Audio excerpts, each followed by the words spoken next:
All right, so you're ready to jump into this whole world of strategy, Yeah. specifically how military strategy and politics, they kind of get all tangled up together, right? Right. Especially how a country uses force uh, to get what it wants politically.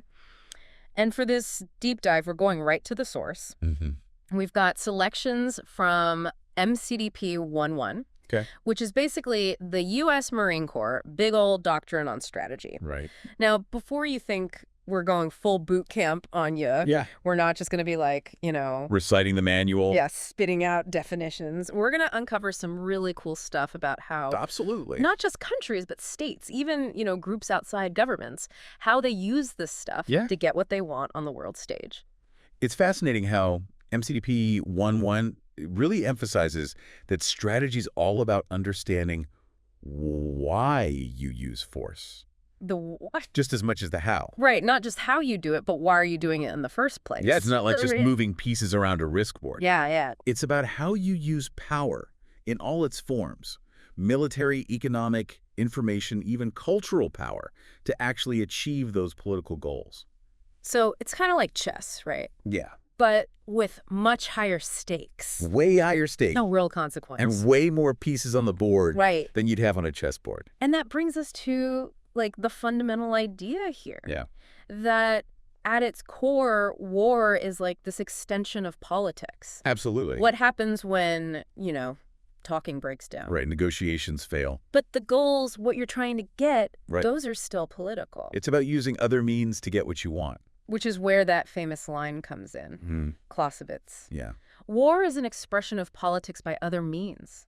It's not just a quote. Right. That's like a whole strategic mindset. It's a foundation. And the thing is, Yeah. this applies not just to, wars between countries, but also conflicts within a single country. Oh, absolutely. Civil wars, revolutions, those types of things. You got uprisings, all of it. Yeah, they're all using violence, but it's for a political end. Right. It's not just Like, it's organized. Yeah. It's not just like a bar fight.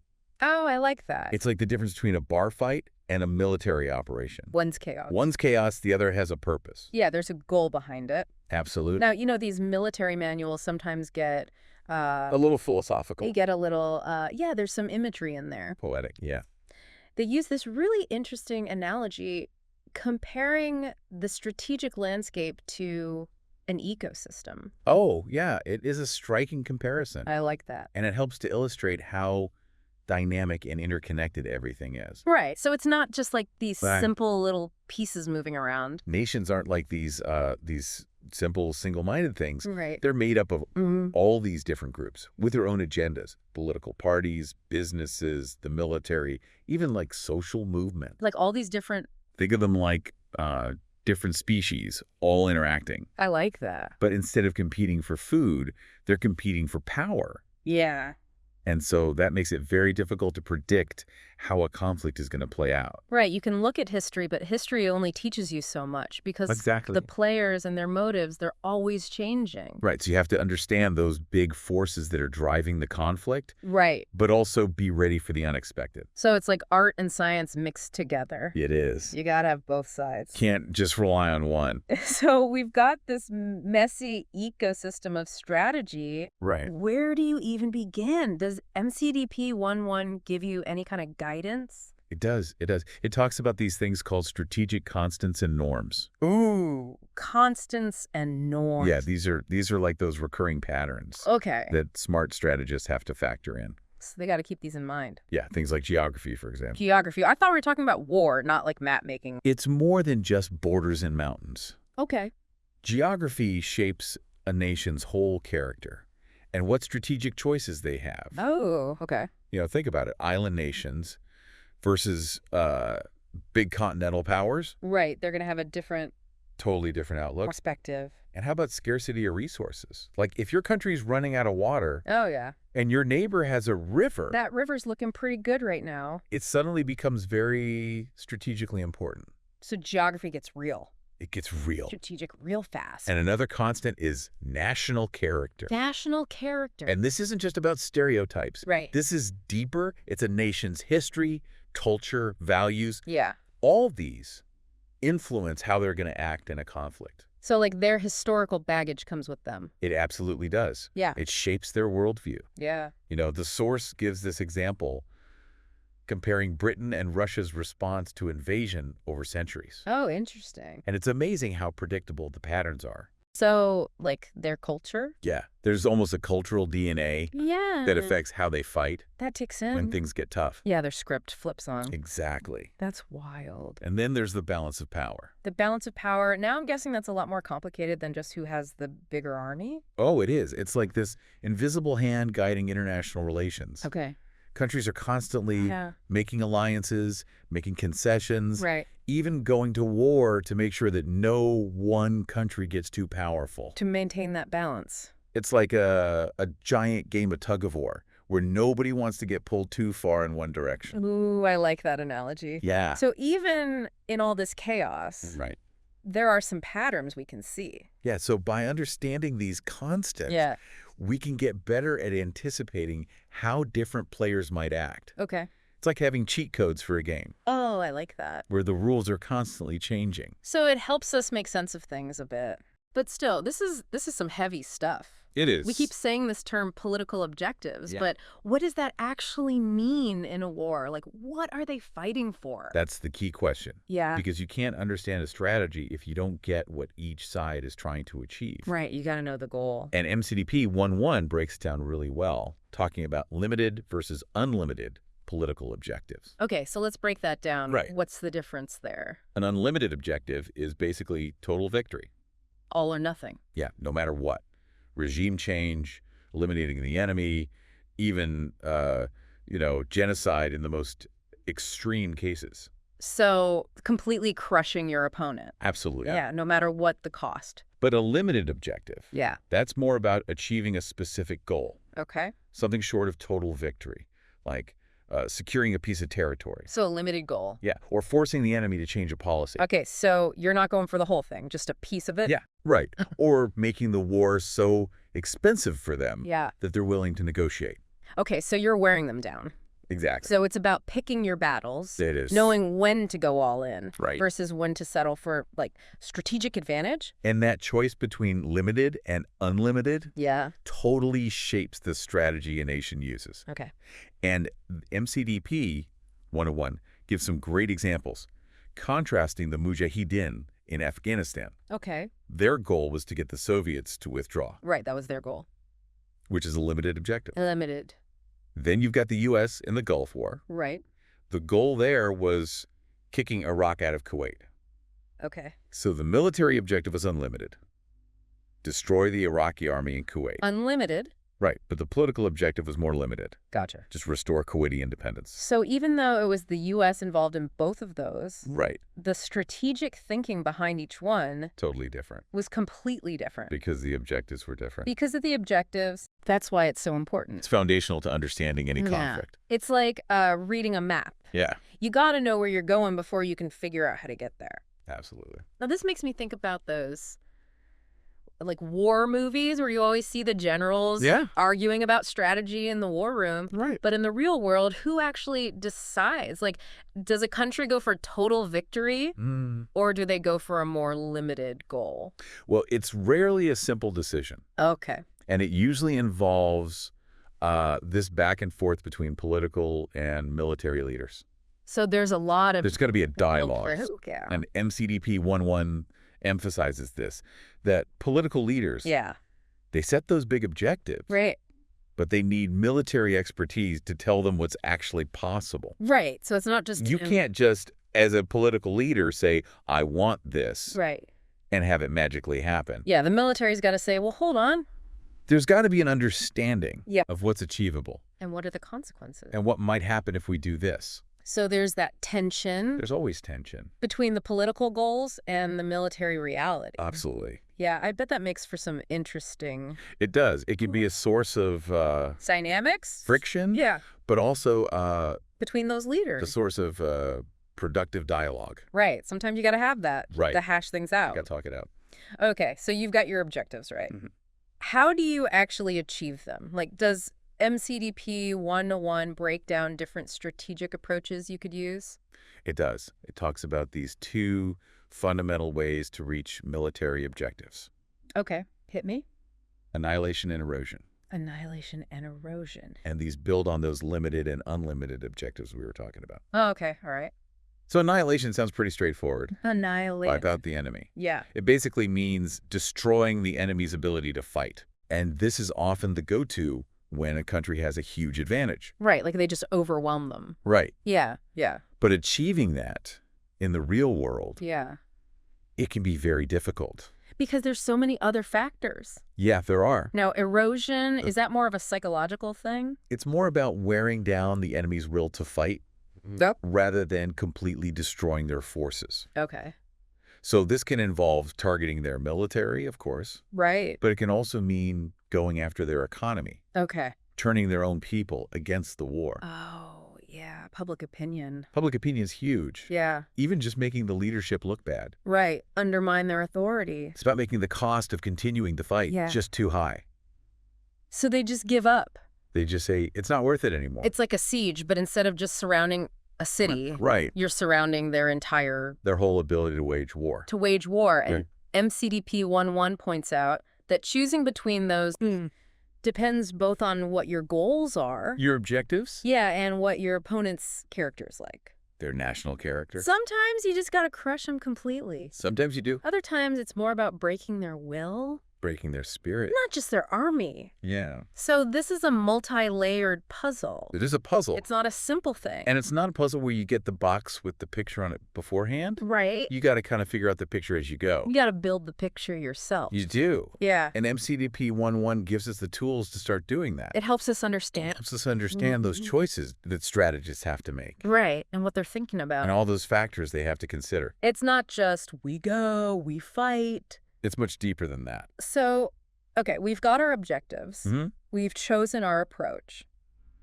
Annihilation, erosion, whatever. Right. Do we just like charge in at that point? Not quite. Yeah. You need a concrete plan Okay. to make that strategy a reality. Okay, so how do we do that?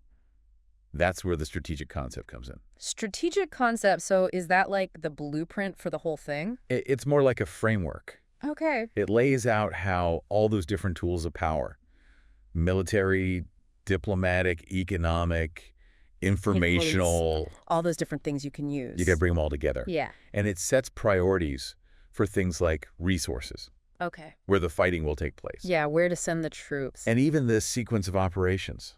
So It's like a roadmap, roadmap, yeah. but it's not a rigid plan. It's a general direction. It's a guiding framework, Okay, and it allows everybody to be on the same page, basically. like It's the shared vision. a shared understanding of how the war will be fought. Even if the details change as you go, Even if the details change, you got to be able to adapt. you gotta adapt. The source uses World War II as an example. Okay. The Allied strategy was Germany first, Germany first, yeah. defeat Hitler, Right. then focus on Japan. Okay. And that evolved over time. Right. But it gave them that shared understanding They had the same goal in mind. that guided their decisions. Even though things were always changing? Even though the situation was very fluid Yeah. and very complex, That's incredible to Mhm. think about all the things that go into that. it's a massive undertaking. Yeah. It's not just military moves. It's political. It's political, it's economic, Yeah. even psychological factors. All this stuff comes together. It all comes together. That's wild. It's a very complex endeavor. And speaking of all this complexity, Yeah, does MCDP 1.1 talk about the moral side of war at all? it does. Okay. It brings up just war theory, Just war theory. which is a framework for figuring out if a war is morally justifiable. Okay, so it's not just about winning. It's about winning justly. It's about whether you should fight in the first place Right. Whether it's even the right thing to do. and how you should conduct yourself during the war. So there are rules, even in war. There are rules, there are ethical guidelines. So just war theory. Break that down for me a little bit. So there's two main parts. All right. There's jus ad bellum, Just at Bellum. which is all about the rightness of going to war in the first place. Okay, so the lead up to the war. Yeah. Is it even justified Yeah. to start it? And then there's jus in bello, Just and Bell. which is right conduct during the war. So how you fight the war. Yeah. Okay. And MCDP 1.1 lays out the criteria for jus ad bellum. Okay, hit me. Things like having a just cause. Gotta have a good reason. Right. It can't just be because you feel like it. Legitimate authority. Yeah. You can't just have some random person declaring war. Yeah, you gotta have the right people in charge. And making sure that war is truly a last resort. It's not your first option. You've exhausted all the other options. Right. But it also emphasizes jus in bello. Okay, so even if the war is justified, Even if the war is just, you still gotta fight it. you got to fight it justly. Right. There's a tension Yeah. between what's militarily necessary Right. and what's ethically right. Even when you're fighting, you can't just do whatever you want. No, you can't just, Right. go crazy. Right. There are limits. There are still limits. And I mean, this is especially important now Oh, absolutely. with modern weapons. Where the potential for unintended harm is so high. You could do a lot of damage, You could. even if you don't mean to. Even if you're trying to be careful, Yeah. you got to think about the consequences.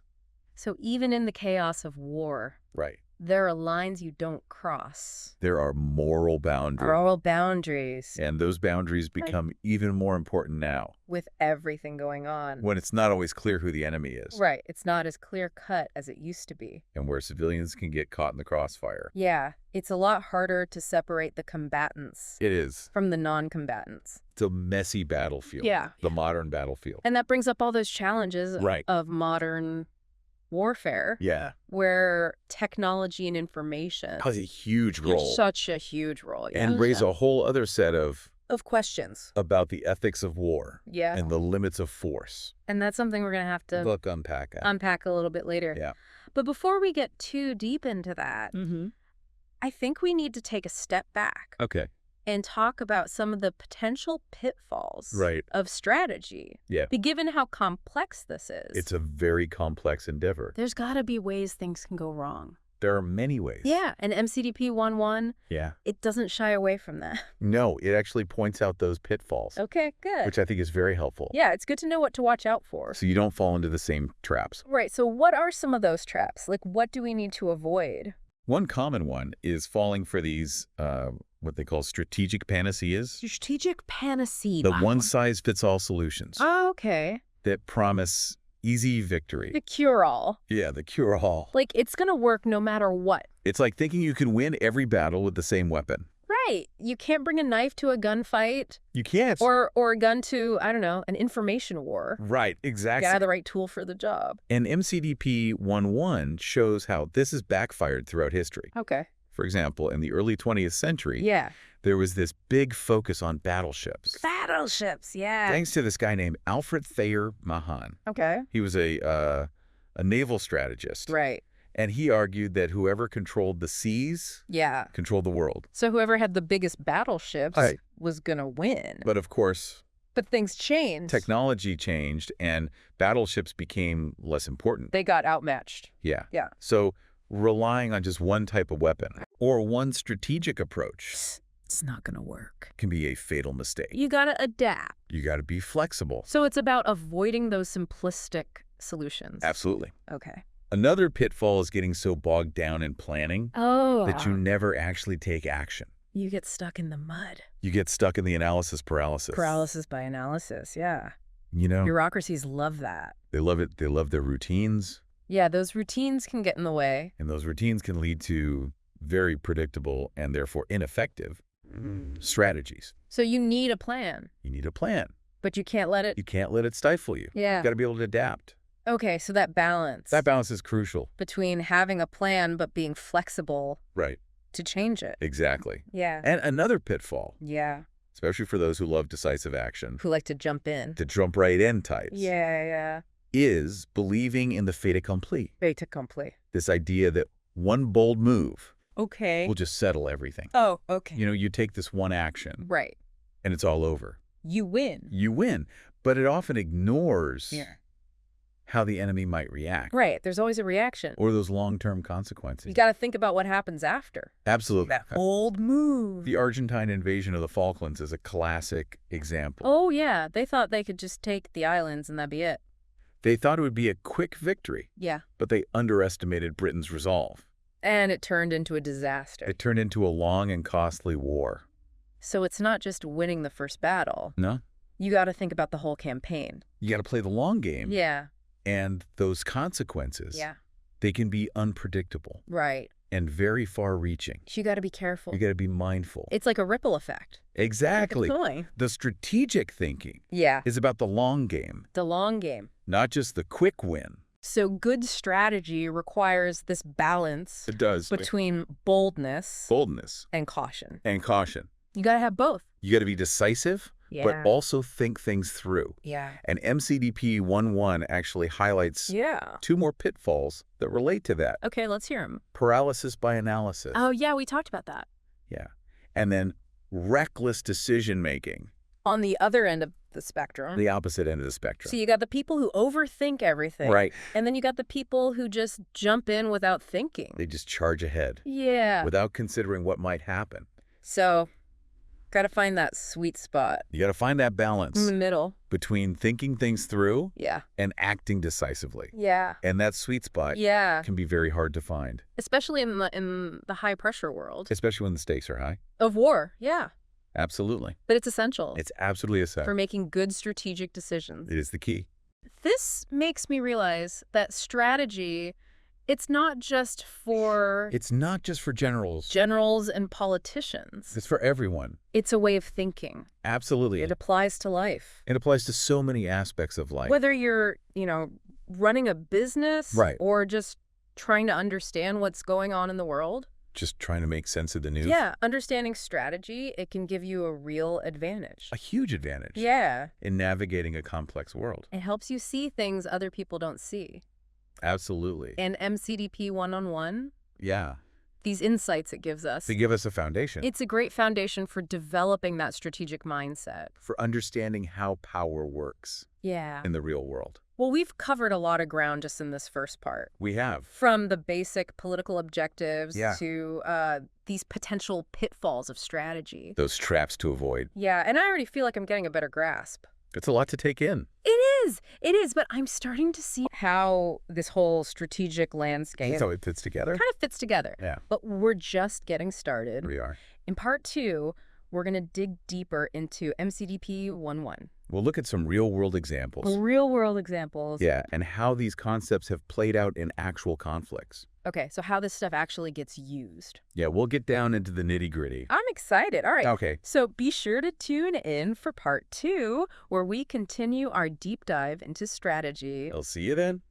All right, so welcome back to our deep dive into strategy. I'm ready for more. We're going to keep breaking down MCDP 1.1, Okay. exploring those timeless principles that kind of underpin Mm-hmm. how military force is used to achieve Yeah. political goals. Right. In part 1, we kind of laid the groundwork. Yeah, we set the stage. Talked about political objectives, Mm. strategic constants, Yeah. and that crucial difference Yeah. between annihilation and erosion. Right. Right. Now, let's see how those ideas actually play out Yeah. in the real world. I like it. Let's see how this stuff works Let's get practical. in action. That's what makes history so fascinating. You see those moments where someone's strategic vision Yeah. clashes with the unpredictable chaos of war? Right, because it never goes exactly according to plan. Never does. Yeah. And one classic example that MCDP 1.1 brings up Yeah.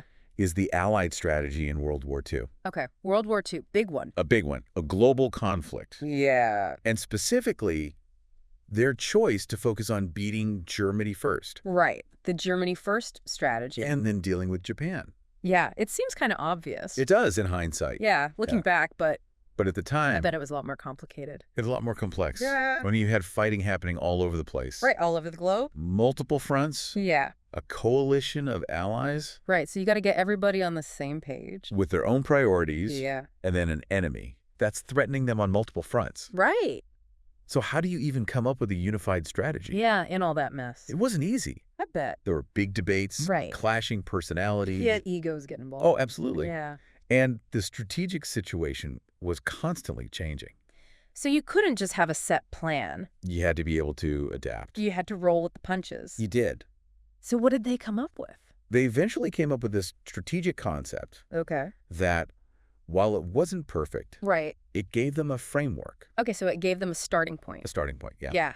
Helped them decide where to send resources, Okay, so prioritize. how to coordinate their efforts, Right. and ultimately how to win the war. And MCDP 1.1, it really stresses how important it is It does. to have that. Even if it's not perfect. Yeah, that concept. Even if it's not a rigid plan. Right, because things are going to change. Things are always changing. So it's like a guide. It's like a compass guiding you through uncertainty. I like that. And in World War II, that compass pointed towards Germany. So they decided Germany was the biggest threat. Germany was the main target. The one they had to deal with first. Yeah. Okay. And remember, at that time, Germany was on the offensive. Right. They were pushing through Europe. They were a real threat to take over the whole continent. Okay, so that was a big deal. It was a huge deal. Yeah.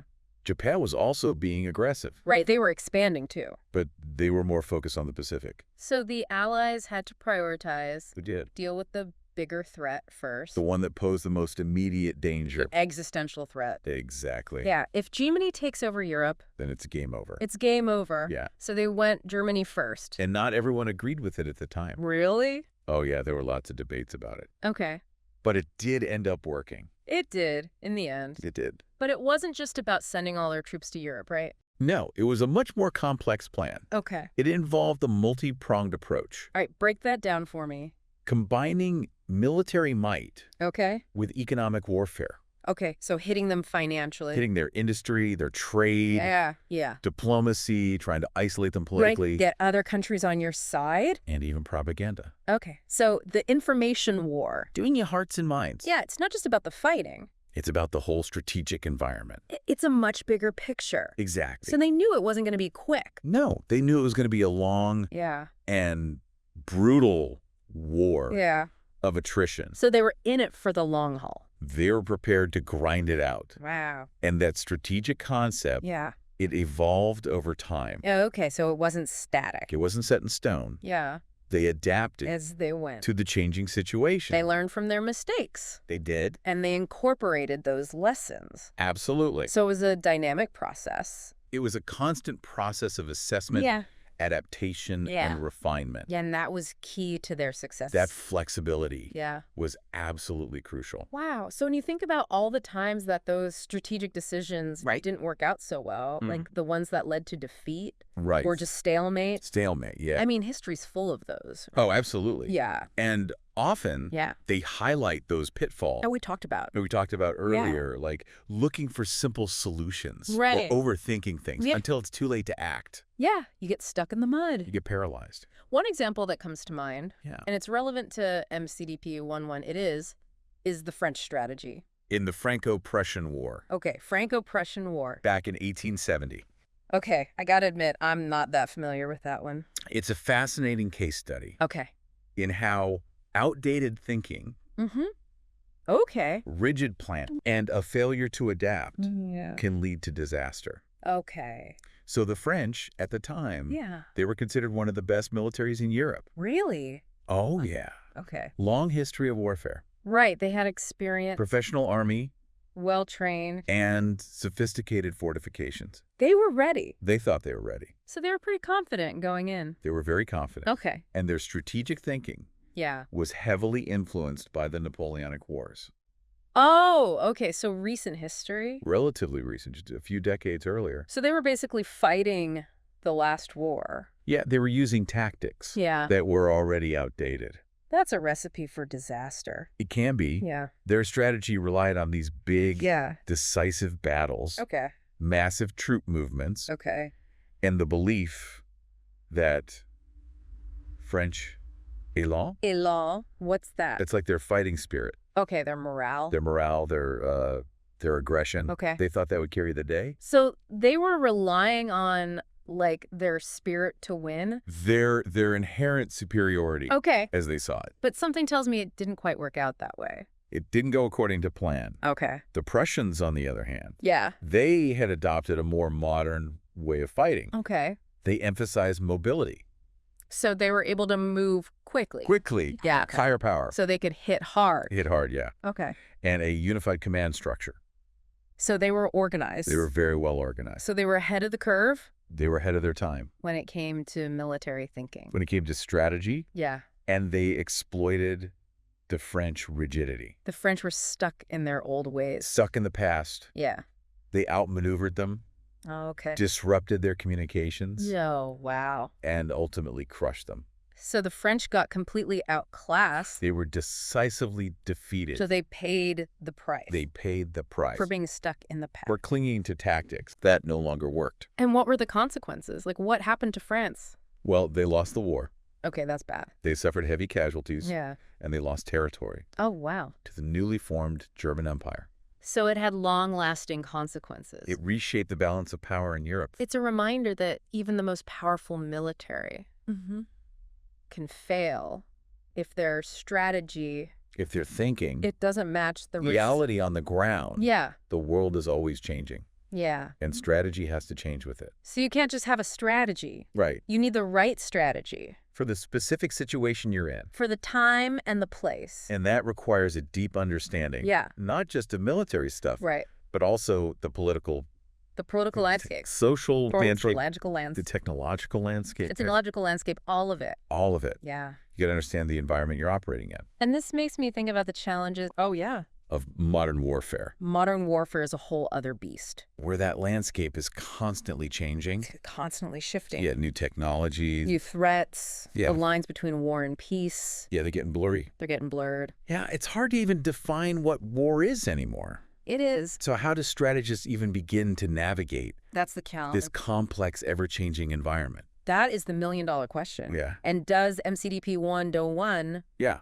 offer any guidance? Yeah. Does it help with this? It does. And while it was written with traditional warfare in mind. Right, more conventional, Yeah. big armies clashing. Right. Yeah. A lot of the principles it lays out Yeah. are still relevant Okay, to good. the challenges we face today. So we can still learn from it. Absolutely. Okay. One key takeaway Okay. is the importance of understanding your opponent. Know your enemy. Know your enemy. Yeah. Whether it's a nation state, Okay. a terrorist organization. Okay. Or some hybrid threat Yeah. That combines elements of both. that combines elements of both. Yeah. You have to know You got to know who you're dealing with. who you're dealing with. You can't just assume. You can't just apply a cookie-cutter approach. Right. You got to tailor it You have to tailor your strategy to who you're fighting. to the specific enemy you're facing. You got to go beyond You got to go deeper. the basic threat assessment. You got to understand their motivations. Yeah. Why are they doing this? Their capabilities, Yeah. their vulnerabilities. What are their weaknesses? Yeah, what makes them tick? Yeah. What are they afraid of? Right. All those things. All of that. And that takes a lot of work. It does. It requires a multidisciplinary approach. So you can't just have, like, the military guys in the room. You need intelligence analysts, Okay. cultural experts. Right? You need people who understand The psychology. the psychology, the sociology. Yeah, it's not just counting tanks anymore. It's not just about the numbers. Yeah. It's about understanding the human element. Yeah. And MCDP 1.1 emphasizes this. Okay. The need for clear communication Mm-hmm. and collaboration Between everybody involved? between all the different players. Yeah. Because if you have different parts of the government Right. working in silos, Yeah, not talking to each other. not coordinating, Yeah. you end up with a disjointed Mess. and ineffective approach. Right. You got to have everybody on the same page. You got to be working together. And another challenge, I think, is just the speed.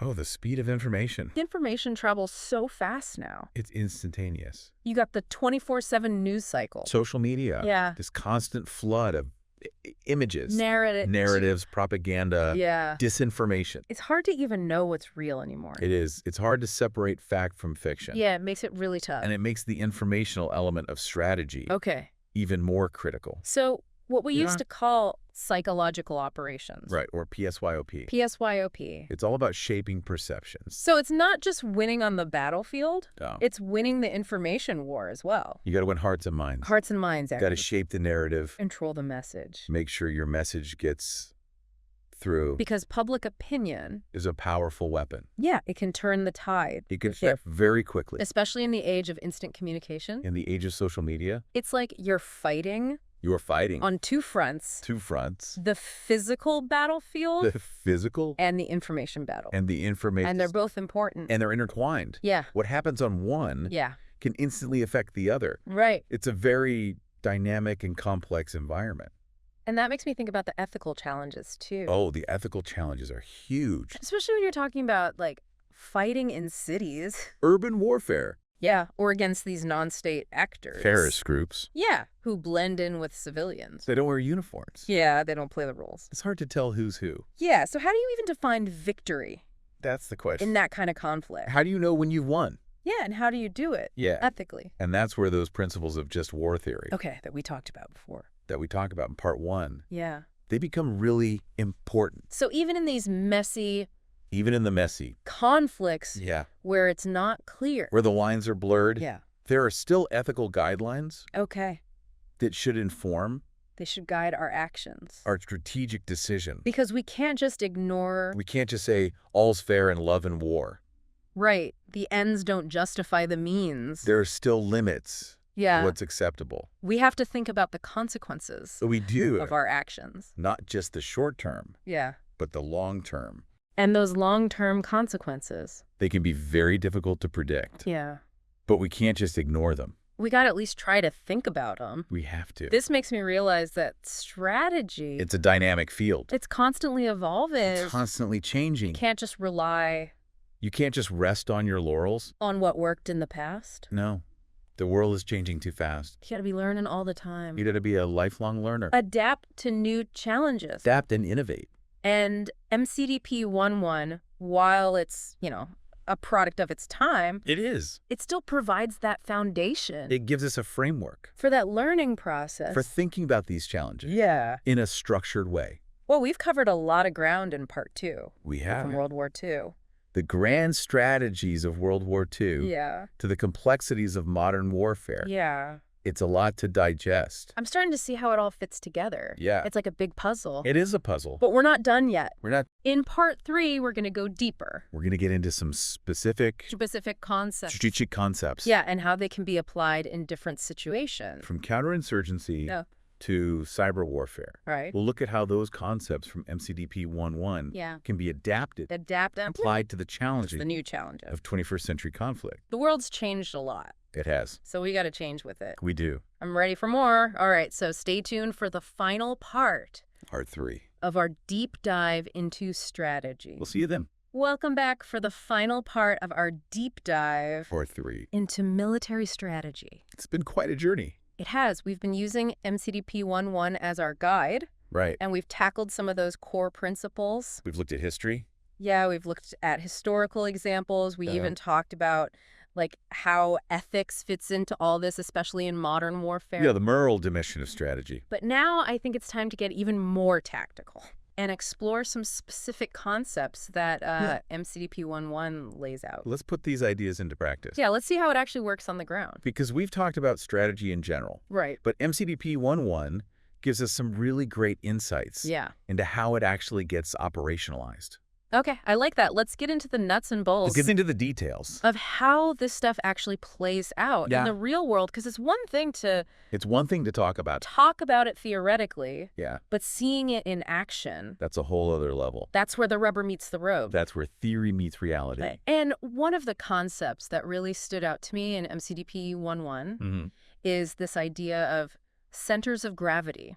Centers of gravity. And critical vulnerabilities. Critical vulnerabilities, yeah. These are key tools for strategists, right? That's to true. figure out not just the enemy's strengths, but also their weaknesses. Yeah, we touched on these briefly in part 1. Right. It's about finding those pressure points that can determine whether you succeed or fail. Whether you win or lose. Yeah. So MCDP 1.1, it defines a center of gravity as the source of the enemy's strength. Okay. So what allows them to keep fighting? The thing that makes them resilient. The foundation of their power. It could be their military. Yeah. It could be their economy. Their leadership. Even the ideology. Yeah, the ideology that motivates them. That drives them. Their will to fight. So it's not just about physical things. It's not just about tanks and planes. It's also about the ideas behind it. It's about understanding what makes them tick. Okay, so you figure out what their center of gravity is, then what? Then you look for those critical vulnerabilities. Okay, the weaknesses. Those are the weaknesses. Got it. That if you can exploit them, you can really undermine or even destroy those sources of strength. So you're not just hitting them anywhere. You're not just throwing punches randomly. You're finding those specific points. You're looking for the weak spots. That are going to have the biggest impact. The Achilles heel. And MCDP 1.1 emphasizes Yeah. that these vulnerabilities... They have to be things that you can actually exploit. Right. It's got to be something you can take advantage of. There's no point in targeting a weakness if you don't have the means to actually... to do something about it. Yeah, you got to match your strategy to your capabilities. Your capabilities, your tools. Exactly. So does MCDP 1.1 give you any examples? Oh, it gives some great examples. Okay. One of them is from the American Civil War. The Civil War. Okay. And it highlights General Winfield Scott's Anaconda Plan. The Anaconda Plan, I vaguely remember that from history class. Yeah. What was that all about? So Scott, he saw that the South's ability to keep fighting a defensive war. Okay, so they were on the defensive. They were trying to outlast the North. Yeah. And that was their main center of gravity. Okay, that was their strength. Their ability to just keep resisting. Okay. But their weaknesses were things like their limited industry. They couldn't produce as much stuff. They couldn't make their own weapons. Okay. They relied on trade with other countries. So they needed to import things. And they had a really underdeveloped transportation network. So it was hard to get stuff around. Hard to move troops, hard to move supplies. So the Anaconda Plan was all about... It was about exploiting those weaknesses. Okay. Cutting off their trade. Right. The blockade. Blockading their ports. Yeah. Slowly squeezing them into submission. It's a pretty vivid image. Like... It is. The anaconda suffocating them. Slowly suffocating them. Yeah. And it was a brilliant strategy. Even though it took a while. It did take time. Yeah. But it shows how important it is to understand not just your enemy's strengths, right, but also their weaknesses. You got to have both sides. You got to see the whole picture. And this makes me think about, like, modern conflicts. Right. Where those centers of gravity and those critical vulnerabilities... They might be harder to find. They might be a lot harder to find. Like, it's not always physical anymore. It's not always about territory. You got things like cyber warfare. Information operations. Yeah, those targets. They're much more abstract. They're not as tangible. Yeah. So it's not just about controlling land or destroying armies. You might be trying to disrupt information networks. Financial systems. Even the narratives that shape public opinion. So, like, the stories people tell. The stories people believe. Yeah, you're trying to control the narrative. Absolutely. So it's a whole different kind of battlefield. It is a different kind of battlefield. And that's why I guess that emphasis on adaptability and critical thinking in MCDP 1.1. It's so important. It's even more important now. We're modern strategists. Yeah, because the old way those playbooks might not work. They might not cut it anymore. You got to be able to think on your feet. You got to be able to adapt. Okay, so you've identified those centers of gravity. You found the critical vulnerabilities. Right. What are some of the, like, the strategic concepts? Right. How do you actually... You can use... Yeah, how do you take advantage of those weaknesses? Right, you found the weakness. You got to exploit it. Now what? So MCDP 1.1 doesn't give us, like, a complete list. Right. But it does explain those key decisions that strategists have to make. Okay. So. Like we talked about annihilation versus erosion. Right. But even within those categories, there are a lot of different approaches. All right, so let's go down that rabbit hole a little bit. Let's get specific. I'm ready for some more specifics. The one concept that's super relevant to modern warfare is maneuver warfare. Maneuver warfare, I've heard that term before. Yeah. What is that all about? It's all about speed. Okay, so moving quickly. Agility. Being adaptable. And disrupting the enemy's decision-making process. Okay, so you're messing with their heads. You're getting inside their OD loop. OD loop? What's that? Observe, orient, decide, act. Okay, so it's like it's their decision-making cycle. You're trying to break that cycle. You're trying to make them react to you. Okay. Instead of the other way around. So you're always one step ahead. You're dictating the tempo. So it's not just about moving troops around. It's not just about moving pieces on a board. It's about attacking their minds. It's about attacking their ability to think. Wow. You want to create confusion. Chaos. Make it hard for them to respond effectively. So it's a very fluid, adaptable approach. It's about constant movement. Constant movement. Constant adaptation. And it's become even more relevant now. Absolutely. Like all the technology. Rapid technological change. Yeah. Complex battlefields. Yeah. And enemies who are hard to pin down. Right, like those non-state actors we talked about. Exactly. Think about guerrilla warfare or cyber attacks. Okay. Those are perfect examples of maneuver warfare. Because it's hard to see them coming. They can strike from anywhere. Yeah. At any time. You never know where they're going to hit next. And another concept that's really taken off is Asymmetric warfare. Asymmetric warfare, we've talked about that a little bit. Right, fighting on a different level. Yeah, using different tactics. Maybe targeting different things. To outsmart. Outsmart a more powerful opponent. Yeah, so if you're the underdog, You got to find a way to level the playing field. you gotta be creative. You got to be creative. Yeah, and what are some examples of how that works tactically? Well, it often involves Yeah. leveraging technology, Okay. information, Oh, okay. or even cultural understanding. Right, knowing the local population. To your advantage. Yeah. It's about finding your opponent's blind spots Those things they don't see coming. and exploiting them, And hitting them where it hurts. hitting them where they're vulnerable. Terrorist groups, for example. Oh, yeah, they're masters of this. Yeah. They often use asymmetric tactics Used to cause a lot of damage. to cause an impact that's much bigger Yeah. than their actual strength. Because they can't fight a conventional war. They can't go toe-to-toe with a major military. So they got to find other ways. They got to find other ways. to achieve their goals. And it's become a defining feature Yeah. of modern conflict. Yeah, it's changed the game. It blurs the lines between state and non-state actors, Yeah. conventional and unconventional tactics. It makes it hard to even define what winning means. What does victory even look like? Yeah. It's a very complex question. This has been a really fascinating deep dive. It has. Strategy is so much more It's so much deeper. than just like moving troops around. But it's not just about tactics. Yeah, it's about a much deeper understanding Of power of power, yeah. and how it works, How it can be used. how it can be manipulated. Yeah, it's about psychology, It's about economics. information, all these different factors. It all comes together. And MCDP 1.1, while it focuses primarily on military strategy, It does. it acknowledges that military force, Yeah. it's just one tool. It's one part of a larger toolbox. Yeah. You got to integrate it. With diplomacy, The information, all of those other things. all the instruments of national power. It's like a toolbox. Yeah, like a pool box. But instead of like hammers and screwdrivers, You've got you got military force. Yeah. You got diplomacy. economic sanctions, Yeah. information campaigns You got to know which tool to use for the job. for the situation. And the successful strategist Yeah. is the one who can use all those tools effectively. Right. And get the job done. Achieve their goals. But also, you got to minimize those unintended consequences. You got to think about the second and third order effects. You got to think ahead. You got to play chess, Not checkers.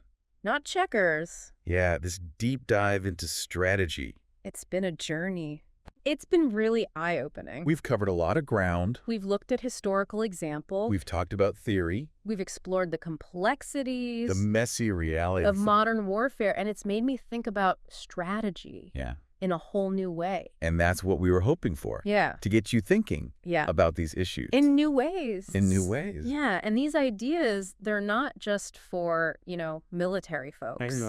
They apply to life. They apply to so many aspects of life. Whether you're running a business, Negotiating a deal, just trying to make sense of the news. or navigating a complex social situation, Yeah. having a strategic mindset. It's a powerful tool. It can be a huge asset. It can help you achieve your goals, Absolutely. whatever those goals are. It's about thinking ahead, Anticipating challenges. making smart choices, Seeing the big picture. understanding how all those pieces fit together. It's been a great conversation. It has. Thanks for joining us on this exploration Of military strategy. We've only scratched the surface, but hopefully this has given you some new insights A deeper appreciation. for how strategic thinking Yeah. shapes our world. Because strategy is everywhere, It's all around us. whether we realize it or not. So keep learning, keep exploring. And keep thinking strategically. That's great advice. And on that note, thanks for joining us for this deep dive into military strategy.